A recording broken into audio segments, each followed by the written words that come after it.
ప్రశ్నలు అడగడం, సూచనలు చేయడం, ప్రభుత్వం వైపు నుంచి వివరణ కోరడం జరిగింది. మా సహచార మంత్రివర్గ సభ్యులు వీలైనంత మేరకు వాటికి సంబంధించిన సమాచారాన్ని అందించే ప్రయత్నం చేసిండ్రు. శ్రీధర్ బాబు గారు అందించిన సమాచారానికి అదనంగా కొంత ఇలాంటి శాఖ నేనే ప్రత్యక్షంగా నిర్వహిస్తున్నా. చాలా సందర్భాలలో ఈ సమీక్షలో కానీ కన్సల్టెంట్స్తో కానీ అధికారులతో కొన్ని నెలల తరబడి సమీక్షలో నేను ఉన్నా కాబట్టి నాకు కొంత అదనపు సమాచారం తెలుసు. ఈ సమాచారాన్ని సభ ముందు సభ్యులకు వివరించడం బాధ్యతగా భావించి తమ దగ్గర సమయం తీసుకొని ఈ వివరాలను సభ ముందు పెట్టే ప్రయత్నం చేస్తున్న అధ్యక్ష, మూసీ నది వికారాబాద్ జిల్లా అనంతగిరి కొండల్లో మొదలయ్యి నల్గొండ జిల్లా వాడపల్లి దగ్గర కృష్ణానదిలో కలుస్తుంది. దాదాపుగా అనంతగిరి కొండల నుంచి వాడపల్లి వరకు 240 కిలోమీటర్లు మూసీ నది ప్రవహిస్తుంది. ఈ మూసీ నది మూసీ ఒకటే లేదు అధ్యక్ష, ఇందులో ఈసా నది కూడా ఉంది. मेरे ख्याल से अकबरुद्दीन साहब को पता है, उस्मान सागर से नीचे बापू घाट तक मूसी नदी आएंगे.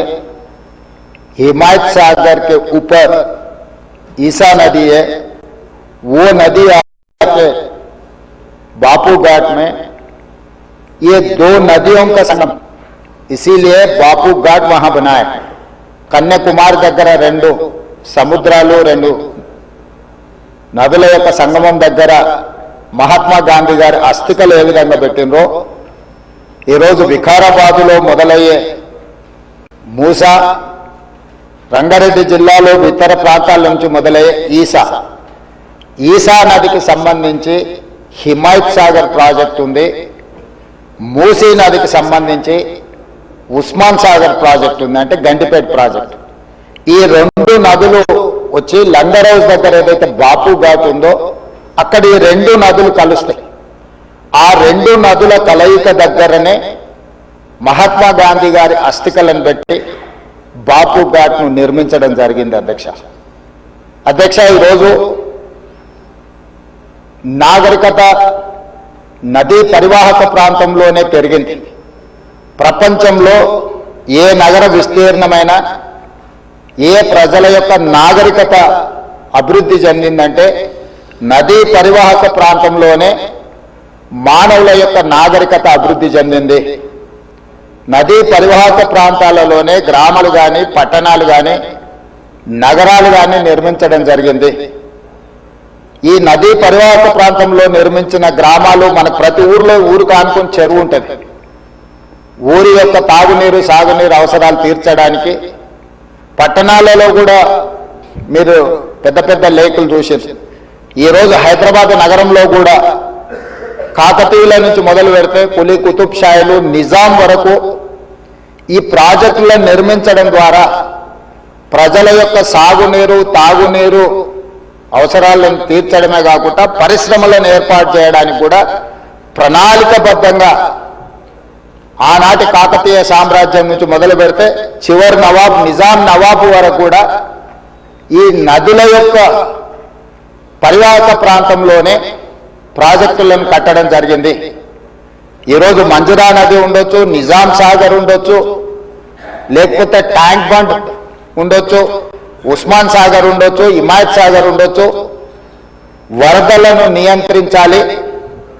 1908లో ఈ నగరం మీద వరద తుఫాను ఉప్పెనై వేలాది మందిని బలిగొన్నప్పుడు నిజాం సర్కార్ నిజాం ప్రభు మనసు చెల్లించి ఈ సమస్యకు శాశ్వత పరిష్కారం చూపించాలి అని చెప్పి ప్రపంచ స్థాయిలో ఆ రోజుల్లోనే టెండర్లు పిలిచి సాంకేతిక నిపుణులను నియమించి మోక్షగుండం విశ్వేశ్వరయ్య ద్వారా శాశ్వతంగా ఈ నగరానికి వరద ముప్పు నుంచి రక్షించడమే కాకుండా తాగునీటి సమస్యను పరిష్కరించడానికి 1908లో నిజాం సర్కార్ ఈ కార్యక్రమాన్ని ఈ ప్రాజెక్టును చేపట్టడం జరిగింది. 1921-22కు ఉస్మాన్ సాగర్ హిమాయత్ సాగర్ ప్రాజెక్టులను నిర్మించి ఈ రోజుకు 105 సంవత్సరాలైన ఈ పట్టణం నగరం మహానగరంగా విస్తరించిన 105 సంవత్సరాల క్రితం నిజాం ప్రభు నిర్మించిన ఉస్మాన్ సాగర్ హిమాయత్ సాగరే హైదరాబాద్ ప్రజల యొక్క దాహార్తిని ప్రజలకు పాపులర్గా గండిపేట నీళ్ళు అని తెలుసు. హైదరాబాద్కి ఎవరైనా వచ్చి కొంచెం హుషారైతే గండిపేట నీళ్లు అడ్డట్టున్నాయని అంటుంటారు మనోళ్ళు పెద్దలు. అంటే గండిపేట నీళ్లలో వికారాబాద్ నుంచి వచ్చే నీళ్ళల్లో ఒక గొప్ప మహత్వం ఉంది. వికారాబాద్ అడవి ఏదో పిచ్చి మొక్కలతో మొలిచిన అడవి కాదు అధ్యక్ష, వనమూలికలతో కూడుకున్న అడవి. వఖారాబాద్ కా హవా లాఖోం కా దవా, అంతేనా అధ్యక్ష? లాఖో మరీదోం కా దవా. టీబీ వచ్చిన వాళ్ళని తీసుకెళ్లి వికారాబాద్లో వదిలేస్తే అక్కడ 3 నెలలు ఉంటే నేచరే వాళ్ళని క్యూర్ చేసే విధంగా. అంటే నిజాం వికారాబాద్ అడవులను పిచ్చి మొక్కలతో కాకుండా వనమూలికలతో కూడుకున్న చెట్లను నాటి వాటిని పెంచడం వల్ల వికారాబాద్లో టెంపరేచర్స్ తక్కువ ఉంటాయి అధ్యక్ష. హైదరాబాద్లో చుట్టుముట్టుతుండే టెంపరేచర్ కంటే 2-3 డిగ్రీలు వికారాబాద్ అనంతగిరి కొండల్లో టెంపరేచర్ తక్కువ ఉంటుంది. అక్కడ గాలి, అక్కడి నీరు చాలా గొప్ప వనమూలికలతో కూడుకున్నవి.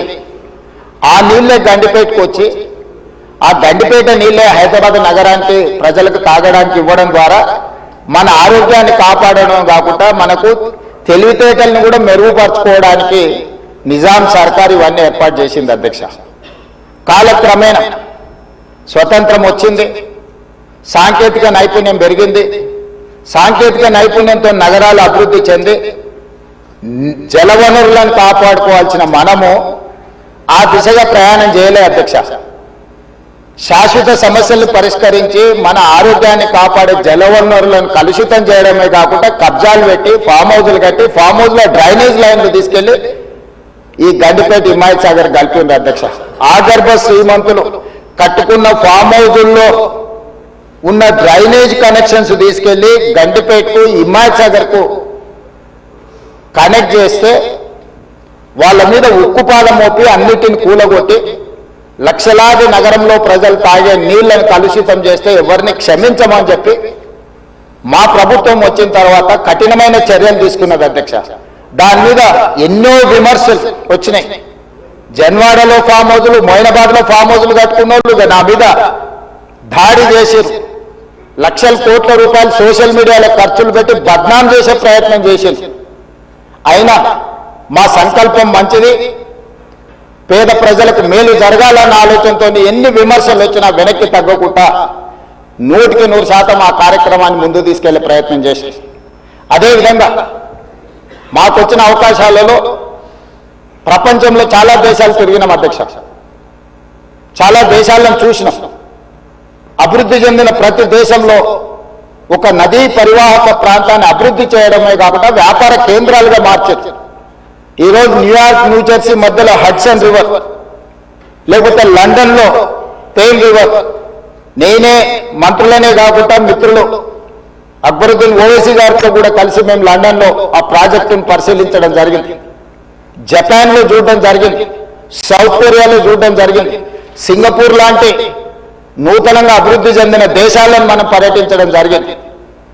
జర్మన్ లాంటి దేశాలు తమరు కూడా కౌన్సిల్ చైర్పర్సన్ సుఖేందర్ రెడ్డి గారు కూడా వెళ్ళి మీరు చూసి వచ్చి మీరు కూడా నాతోని మీ అనుభవాలను కొంత నాకు వివరించడం జరిగింది. అంటే ప్రపంచ స్థాయి గుర్తింపు పొందిన నగరాలలో నదీ పరివాహక ప్రాంతాలను కాపాడుకోవడమే కాకుండా ప్రక్షాళన చేయడమే కాకుండా వ్యాపార కేంద్రాలుగా మార్చి ఆ రాష్ట్రము, ఆ దేశం యొక్క ఆర్థిక వ్యవస్థను బలోపేతం చేసుకోవడానికి ప్రపంచ దేశాలు పోటీ పడుతున్నాయి. ఈరోజు గుజరాత్ అహ్మదాబాద్లో సబర్మతి రివర్ ఫ్రంట్ కట్టుకున్నారు. భారతీయ జనతా పార్టీ నాయకులు, ప్రజాప్రతినిధులు గొప్పగా చెప్పుకుంటూ ఉంటారు. నరేంద్ర మోడీ గారు, అమిత్ షా గారు గుజరాత్లో సబర్మతి రివర్ ఫ్రంట్ అద్భుతంగా కట్టిరని దాదాపుగా 60,000 ఫ్యామిలీలను అక్కడి నుంచి తరలించింది అధ్యక్ష.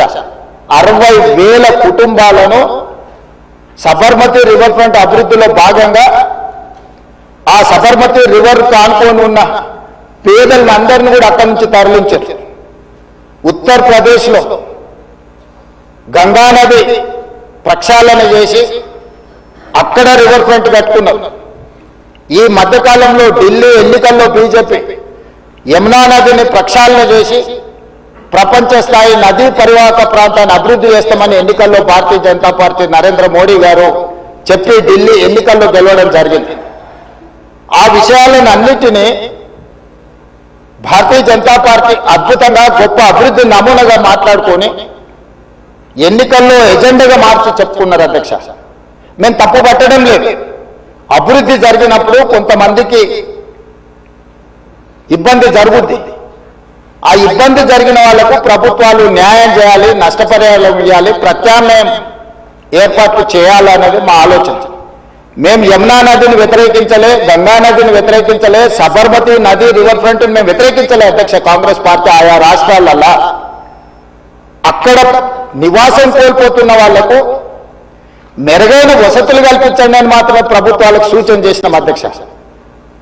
ఈ రోజు ఈ నేపథ్యంలో ప్రపంచ దేశాల నుంచి మన దేశంలో ఉన్న వివిధ రాష్ట్రాలు, రాష్ట్ర ప్రభుత్వాలు చేపడుతున్న కార్యక్రమాల నుంచి కొంతైనా మనం నేర్చుకోవాల్సిన అవసరం ఉంది అధ్యక్ష.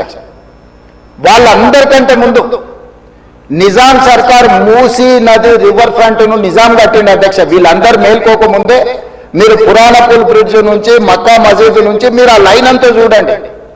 గుల్జార్ హౌస్, మోజంజాయ్ మార్కెట్, మీరు గండిపేట, ఉస్మాన్ సాగర్, హిమాయత్ సాగర్ నుంచి మొదలు పెడితే పరివాహక ప్రాంతంలో ఎన్ని హెరిటేజ్ స్ట్రక్చర్స్ ఉన్నాయి. తారామతి, బారాదరి నుంచి మొదలు పెడితే ఆ నదీ పరివాహక ప్రాంతంలో దశాబ్దాల కిందే నిజాం ఒక నదీ పరివాహక ప్రాంతాన్ని వ్యాపార కేంద్రాలుగా తీర్చిదిద్ది ప్రపంచ దేశాలతోనే పోటీ పడే విధంగా ఆనాటి హైదరాబాద్ రాష్ట్రాన్ని అభివృద్ధి చేసింది అధ్యక్ష నిజాం.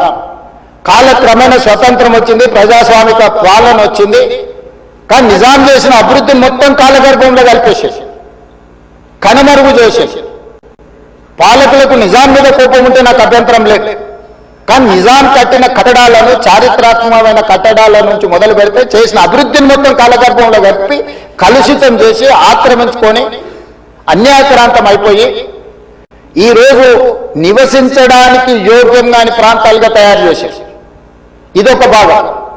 ఈ హైదరాబాద్ నగరంలో ఉన్న మురికి కాలువలన్నిటినీ కాలనీలు మొత్తం పట్టణం యొక్క మురికినంతా మూసీ నది కలిపేసేసి చచ్చిన శవాల నుంచి పశువుల కళేబరాల వరకు ఆ మూసీ నదిలో కలిపేయడంతో రంగారెడ్డి జిల్లా, హైదరాబాద్ జిల్లా, చివరగా నల్గొండ జిల్లా ఈ రోజు శిక్ష అనుభవిస్తున్నది నల్గొండ జిల్లా ప్రజల అధ్యక్ష. లక్షలాది మంది నల్గొండ జిల్లా ప్రజలు మూసీ నది పరివాహక ప్రాంతంలో చివరగా ఉండడం వల్ల రంగారెడ్డి జిల్లా, హైదరాబాద్ జిల్లాలో నుంచి వచ్చిన మొత్తం మురికి కలుషితం మనుషుల శవాల నుంచి పశువుల కళేబరాల వరకు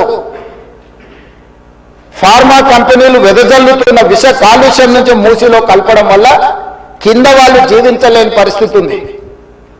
నల్గొండ జిల్లాకు భగవంతుడే శిక్ష విధించింది అధ్యక్ష.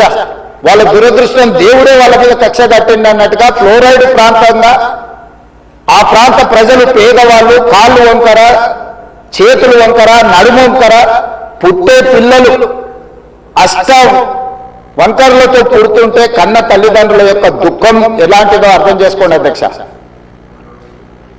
ఇదే కాకుండా పిడుగులాంటి ప్రమాదం వాళ్లకు మూసీ నుంచి వచ్చింది అధ్యక్ష. మూసీ పరివాహక ప్రాంతంలో ఆ ప్రాంతంలో మహిళలు గర్భం దాలిస్తే ఈ నీళ్లు తాగడం వల్ల ఈ మూసీ పరివాహక ప్రాంతంలో పండించిన పంటలు, కూరగాయలు పంటలు తినడం వల్ల ఆడపిల్లలు గర్భం దాల్చలేని పరిస్థితి వచ్చిందని డాక్టర్లు రిపోర్ట్ ఇచ్చింది అధ్యక్ష. వరల్డ్ హెల్త్ ఆర్గనైజేషన్ మనుషులు నివాస యోగ్యము కాని ప్రాంతంగా నల్గొండ మారబోతుందని ఫ్లోరైడ్ విషయంలో చెప్పడం జరిగింది అధ్యక్ష.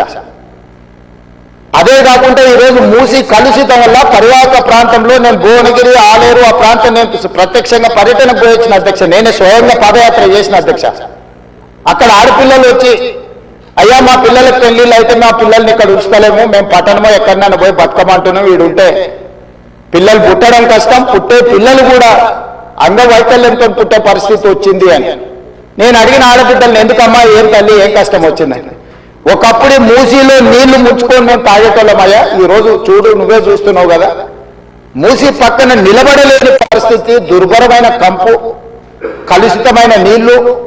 ఈ నీళ్లు ఇక్కడనే కాదు మా పంట పొలాలలో పారి మా పశువులు మా మేకలు నీళ్లు తాగి చచ్చిపోవడమే కాకుండా మేము పండించే కూరగాయలు పంటలు ఇవే తినడం వల్ల మేము జీవించలేని పరిస్థితి వచ్చింది. మీరు ఏమైనా చేయండి, మా నల్గొండకి ఏమి చేయకపోయినా పర్వాలేదు, ఈ మూసి ప్రక్షాళన చేయండి, కలుషితం నుంచి మమ్మల్ని కాపాడండి అని చెప్పి వేలాది మంది ఆ రోజు అక్కడికి వచ్చి విజ్ఞప్తి చేసింది అధ్యక్ష. ఇన్ని పరిస్థితులను చూసి ప్రపంచం అభివృద్ధి చెందుతున్న విధానాలను చూసిన తర్వాత మా ప్రభుత్వం స్పష్టమైన నిర్ణయం తీసుకున్నది అధ్యక్ష. ఎట్టి పరిస్థితుల మూసీ నది ప్రక్షాళన చెయ్యవలసిందే. సంవత్సరానికి 365 రోజులు మూసీ నదిలో నీళ్లు ప్రవహించాల్సిందే అని ప్రణాళికలు సిద్ధం చేయాలని చెప్పి అధికారులను పిలిస్తే అధికారులు మన స్థాయిలోనే కాదు ప్రపంచ స్థాయిలో అనుభవం ఉన్న కన్సల్టెంట్స్ ఉంటే మనకి ఈజీ అవుతుంది. వాళ్ళు ఇచ్చే నివేదికలు అంచనాలు సూచనలు మనకు ఉపయోగపడతాయని చెప్పి గ్లోబల్ టెండర్ పిలిచిన అధ్యక్ష కన్సల్టెంట్ కోసం. అందులో జాయింట్ వెంచర్ కన్సార్షియం కింద మన్హాట్ సింగపూర్ ప్రైవేట్ లిమిటెడ్, సింగపూర్ కు సంబంధించిన సంస్థ, Cushman Wakefield private limited, Rios design studio ఒకరు ప్రాజెక్టులు డిజైన్లలో, రెండవరు ఫైనాన్షియల్ కన్సల్టెంట్స్ ఒక ఆర్థికంగా ఏ రకంగా బ్యాంకుల నుంచి రుణాలు పొందాలి, ఏ రకంగా వ్యాపార కేంద్రాలను అభివృద్ధి చేయాలి, మూడవరు నీళ్లను ఏ విధంగా ఉపయోగించాలో ఈ ముగ్గురు కన్సార్షియం కింద ఏర్పడి ఈ రోజు మూసీ రివర్ డెవలప్మెంట్ ఫ్రంట్ నుంచి మనం టెండర్లు పిలిచి ఈ కన్సల్టెంట్ మనం అపాయింట్ చేసుకోవడం జరిగింది అధ్యక్ష. ఈ మూడు వ్యాపార సంస్థలు కలిసి జాయింట్ వెంచర్ కింద ఈ రోజు మనం మూసీ నది ప్రక్షాళన, మూసీ నది పునరుద్ధరణకు కన్సల్టెంట్ గా ఉండి ఈ రోజు నివేదికలు తయారు చేస్తుండే అధ్యక్ష. వాళ్ళు ఇచ్చిన ప్రాథమిక అంచనాలు, ప్రాథమిక నివేదికలు, ఫస్ట్ ఫేజ్ ఉస్మాన్ సాగర్ నుంచి బాపు ఘాట్, హిమాయత్ సాగర్ నుంచి బాపు ఘాట్, ఈ రెండు ఇక్కడికి వచ్చి కలిసి బాపు ఘాట్ దగ్గర గాంధీ సరోవర్ మనం నిర్మించదలుచుకున్నాం అధ్యక్ష. ఇది 9.5 కిలోమీటర్లు ఉంది గండిపేట నుంచి బాపు ఘాట్ వరకు. హిమాయత్ సాగర్ నుంచి బాపు ఘాట్ వరకు 11.5 కిలోమీటర్లు ఉంది అధ్యక్ష దాదాపుగా. ఈ రెండు కలిస్తే ఒక వి షేప్ లో అభివృద్ధి జరుగుతుంది. ఇది 21 కిలోమీటర్లు. గండిపేట పైన వికారాబాద్కి ఇంకా ప్రణాళికలు సిద్ధమవుతున్నాయి అధ్యక్ష. వీటికి నీళ్ల కోసము గోదావరి జలాలను 20 టీఎంసీలను తరలించాలి. 20 టీఎంసీలు తీసుకొచ్చి 15 టీఎంసీలు హైదరాబాద్ నగర దాహార్తిని తీర్చాలి. 5 టీఎంసీలు గండిపేటలో వదిలి శాశ్వతంగా ఈ నీటి సమస్యను పరిష్కరించాలి అని చెప్పి రోజు ప్రణాళికలు సిద్ధం చేయడమే కాకుండా 7,000 కోట్ల రూపాయలతోనే గోదావరి నదీ జలాలను ఈ రోజు తరలించుకొచ్చి మూసీ నది, ఈసీ నదిలో వదిలి ఈ రోజు 3 నదుల యొక్క సంగమం చేసి ఈ రోజు అభివృద్ధి కార్యక్రమాన్ని ముందుకు తీసుకెళ్లాలని పనులు ప్రారంభించిన అధ్యక్ష. నాకు తెలిసి గోదావరి నదీ జలాలు రాబోయే 2 సంవత్సరాల లోపలనే మనము గండిపేటకు నీళ్లు తరలించుకొని వస్తాం అధ్యక్ష. ఈ రోజు ఇప్పుడు ప్రాజెక్టు ప్రిపేర్ అయింది. నెక్స్ట్ 3 months లో 31 మార్చి లోపల గండిపేట నుంచి గాంధీ సరోవర్ వరకు, హిమాయత్ సాగర్ నుంచి గాంధీ సరోవర్ వరకు 21 కిలోమీటర్లు కూడా మార్చి 31 లోపల అంచనాలు సిద్ధం చేసి టెండర్లను చేసి first phase of Musi river development front అభివృద్ధి కార్యక్రమాలను ముందుకు తీసుకెళ్లాలనుకున్నాం. ఈ ఫస్ట్ ఫేజ్ కి ఏడీబీ బ్యాంక్ 4,100 కోట్ల రూపాయలు మనకు రుణం ఇస్తాం. ఈ ప్రాజెక్టులో విషయం ఉన్నది, ఈ ప్రాజెక్ట్ అవసరం ఉన్నది, అభివృద్ధి చేయడానికి మేము బ్యాంకు రుణాలు ఇస్తామని, దీనికి సంబంధించి కేంద్ర ప్రభుత్వం కూడా మనకు అనుమతులు ఇచ్చింది. కేంద్ర ప్రభుత్వ అనుమతుల తర్వాత ఏడీబీ బ్యాంకు కూడా ముందుకు వచ్చింది.